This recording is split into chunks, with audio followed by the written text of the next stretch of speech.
Hey everyone, I hope you're all doing well. My name is Ethan, and today I'm doing a quick general collective reading as we head into the new year, into 2026.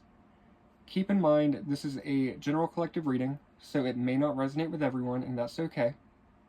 Only take what resonates and leave the rest behind. And as a disclaimer, I'm not a professional. I do these readings entirely for fun. It's just a little creative outlet for me, and it's also to, kind of build an online community and to let people know that they're not alone, even if it's a matter of them just wanting to feel understood or seen. So that's the main reason I'm doing these readings. And again, I think it's fun to kind of use my intuition to guide me. But anyway, I went ahead and pulled some cards and I took some notes as I meditated and kind of deciphered the spread. And the overall energy for this reading is the last quarter moon in Libra, make time for self-love, and the new moon in Cancer, relax. So right away, there's something really important happening here. These two lunar phases are back to back. So that tells me that there's a synchronicity at the very top of the spread already. With the last quarter moon in Libra, it speaks to closure, releasing, and rebalancing. Libra is the sign of relationships, harmony, and fairness, but also the sign of self-abandonment when balance is lost. And if you notice here at the bottom of the spread, which we'll get to this a little bit later, but the Two of Pentacles in reverse came out, and that's where that imbalance is. But we'll, again, get into that a little bit later. Just another little synchronicity in the overall spread. Now, with that last quarter moon in Libra, make time for self-love, this card isn't just saying that you should make time for self-love. It's asking, where have you been giving more than you're receiving? Where is that imbalance? And where have you been trying to keep the peace at your own expense? So are you lying to other people to keep the peace? Are you lying to yourself? And again, we'll get into this a little bit deeper. And everyone's situation will be different on this journey. Now, this moon phase appears when something is emotionally complete, even if the mind hasn't fully accepted it yet. So we go into the new moon in Cancer, relax, and it's not by accident. Cancer is the mother of the zodiac, so it's all about rest, safety, emotional nourishment, and softness, that motherly kind of nurturing energy. So the message here is pretty clear. You don't want to jump straight from an ending into an action, so you need to rest. There's a deep nervous system reset happening in the spread. That's the vibe overall. Now, with the two guidance cards, the guidance oracle cards that I pulled beneath the moon energy, I pulled the coexist card, which says tolerance, acceptance, and unity, and the observe card, which says enlightenment, flow, and growth. What's interesting about this energy is that it's not really asking you to do anything other than exist. And I know how that sounds, but that can actually be a challenge. It sounds really easy to do nothing, but when your mind's racing and you have that restlessness, especially going into a new year for this collective, because every collective of people is going to be different, everyone's on a different journey. But for this collective in particular, it's important that we just take a minute to kind of breathe, relax, and kind of surrender to this energy. With the coexist card, it shows up when the soul is learning a higher lesson. So you don't need to control the environments that you're in to feel safe within that environment. This is about allowing people to be where they are without absorbing their emotions, their chaos, or their expectations, all of their projections. it's coexistence without self-erasure. So you don't need to make yourself look or feel small in the presence of other people. That's where that self-love really comes in, to really hold your power, hold your own authority. So there's a quiet strengthens card that says, I can stand in my truth without fighting yours. Now, moving on to the observe card, this card is asking you to take a step back, just a little more. Observe any kind of patterns, observe reactions, and observe cycles that may be repeating themselves. Because the moment that you stop reacting, that's when that clarity will find you. That's when the fog will kind of lift.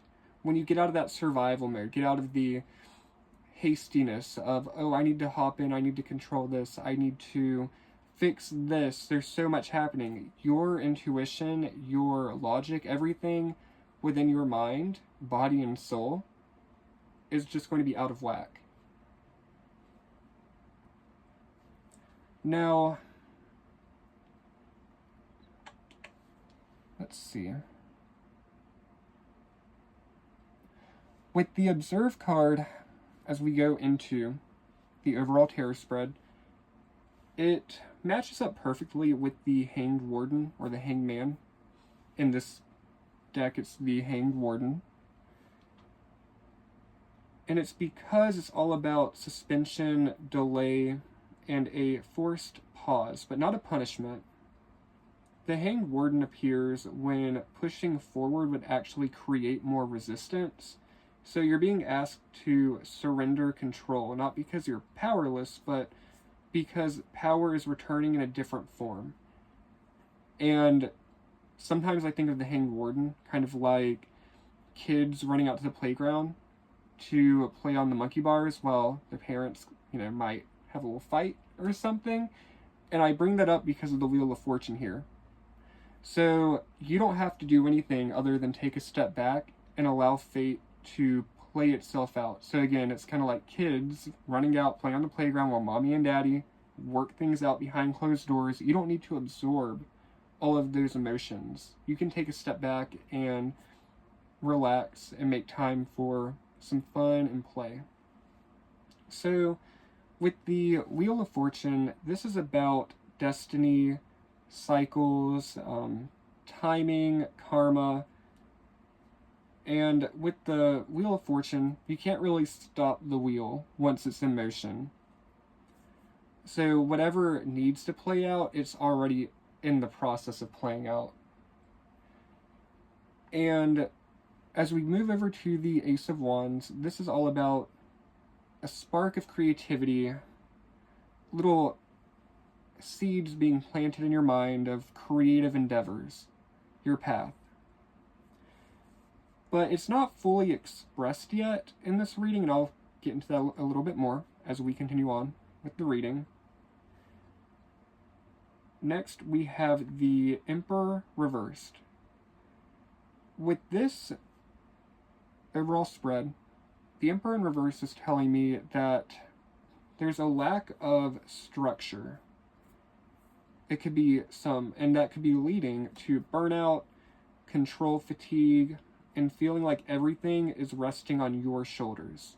So too much pressure, trying to control and dictate the situation. And that's where the creative block is coming from. Because you're trying so hard to stay in control of your environment, whether it's a workspace, a home, just wherever you go. You're trying too hard to maintain that control, that you're not making any room for that new spark to come in. There's no room for the little fireflies to come in. So next we have the Death in reverse. And honestly, this is probably one of the most important cards in this spread, because it's telling me that you're clinging on to a chapter even though you already know that it's finished. So Death Reverse tells us that there's resistance to an ending. Not because it's wrong, but because it's familiar. You feel safe. with what you're doing. Even if you don't feel fulfilled, it's like the devil you know. So you know how to play that game. So you don't see the point in just taking a step back and playing a different game. Because you're like, no, I already know all the rules to this. I know the cycles, I know the patterns, but we don't want to get trapped in those loops and cycles and patterns. The whole point of this spiritual journey is really to break free from those cycles, to learn, to grow, to transform, and kind of get over just that karmic debt, however you want to describe it, define it. Everyone has their own way of viewing the world and energy. Now, with the Death card, it mirrors the Wheel of Fortune, or Death Reverse, sorry. Trying to get my bearings straight. So, it's saying that you can delay this transformation, delay the lesson, but you can't avoid it because the Wheel of Fortune is already in motion. Now, with the King of Arrows reversed, this is all about mental exhaustion, overthinking, self-doubt, mixed signals. Could be some manipulation is playing out, whether you're being manipulated in a situation, or you might be trying to manipulate others to control the environment. So, the King of Arrows is a reminder that not everything needs to be analyzed. Some truths are felt and not thought. And trust me, I know. That's the lesson that even I'm having to learn. Logic over emotions, intuition over logic, those kinds of dynamics, where you may not always understand the cause and effect. I enjoy weather forecasting. I was actually a meteorology major. I'm in school to complete my bachelor's in geographic information science and physical geography right now. So I really do like cause and effect. And I geek out about the weather. I can geek out about the gas laws and things like that because that's just who I am. But even with our weather models, we can plug in all the data and see the cause and effect. But there are little caveats. There's things that are still working behind the scenes that we just can't compute. And so, I didn't mean to go on that little tangent rant, but if you understand what I'm trying to say, it's that things are happening and that it's easier to just accept that it's happening instead of trying to figure out, analyze, and pick it all apart. Because if you're trying to make a weather model that's better than, like, National Weather Service's model, sure, some people could, but if you're like me, you'll drive yourself crazy trying to figure out a better algorithm, a better code for their simulation. Again, I don't know if anyone understands what I'm trying to say with that, but maybe I'm the misunderstood one. But moving on to the Two of Pentacles, this is all about being imbalanced, so overwhelmed, too many emotional burdens, things going around, you're carrying too many responsibilities, and you need to set something down. Keep in mind, everyone's situation is different, so I don't have the exact answer for you. But just be mindful that you may be juggling too many things, and it's leading to that overwhelm and exhaustion. So something needs to be set down. Balance is not going to come from juggling better. It's just going to burn you out. Now with the King of Wands, this is your destination energy, going from the Ace of Wands to the King of Wands. And this is all about confidence, being grounded, inspired action, walking in your authentic truth, being yourself. But what's really powerful about this overall energy with the make time for self-love and relax and the coexist and observe to make it to this King of Wands is that you don't have to step on other people to reach your goal. You don't have to use force to make it to this energy. You have to rest. And after you surrender and release, that's where that mental clarity will come for you to walk on your path.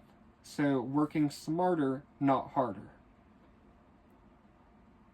So this is leadership rooted in self-trust.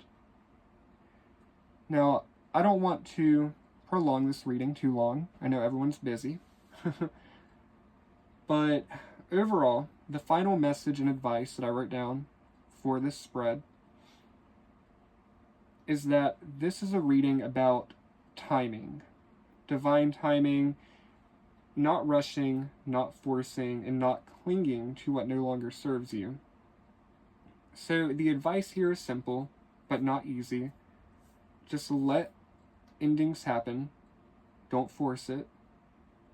Rest without guilt. Observe without reacting. And trust the cycle, or the wheel of fortune, the cycle. Trust that the wheel of fortune is turning in your favor. When you do, your confidence will return naturally. So, if this reading resonated, take what speaks to your soul and leave the rest. Trust that clarity is unfolding, even in the quiet moments. And remember, sometimes the most powerful thing you can do is pause and allow. Thank you for watching.